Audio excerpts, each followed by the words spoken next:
C'est une réunion d'urgence des membres du gouvernement. Les ministres se sont rencontrés ce dimanche 29 mars à l'auditorium du ministère des Affaires étrangères. Au centre de ce conseil de cabinet, la teneur du discours de Denis Sassou Nguesso contre le coronavirus, l'adresse du chef de l'État qui revêt un caractère contraignant sur les libertés individuelles. Il y a 5 mesures concrètes que le président a édictées qui, comme vous l'avez lu, vont restreindre les libertés de nos compatriotes, de chacune et chacun d'entre nous, quel que soit le niveau social, le rang, les fonctions que nous occupons. Ces mesures vont restreindre nos libertés.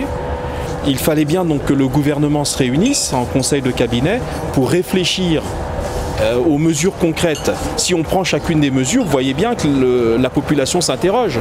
Quand on dit confinement à domicile, il faut qu'on explique concrètement aux populations ce que ça veut dire, comment elles pourront se nourrir, comment elles pourront se soigner alors qu'elles sont confinées à leur domicile.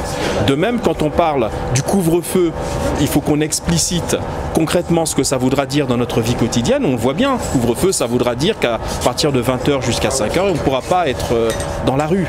Bon, de même, on parle de la nécessité d'empêcher les déplacements et la circulation sur tout le territoire. Là également, il faut que nous précisions les choses.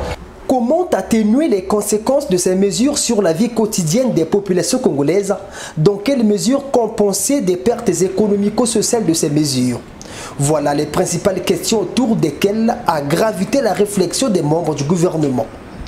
La réunion d'aujourd'hui, c'était l'occasion pour le gouvernement de préparer les mesures concrètes qui vont accompagner les grandes décisions annoncées par le président de la République.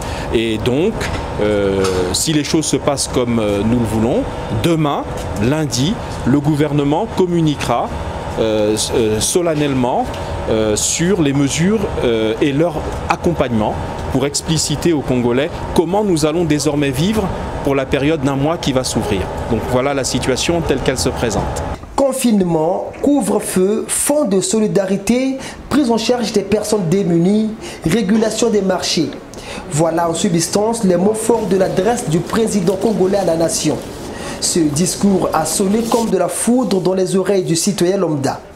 C'est pourquoi le gouvernement promet dès demain d'expliciter ces mots et expressions aux Congolais et toute personne vivante au Congo afin de faire comprendre à tous ce qui est dit.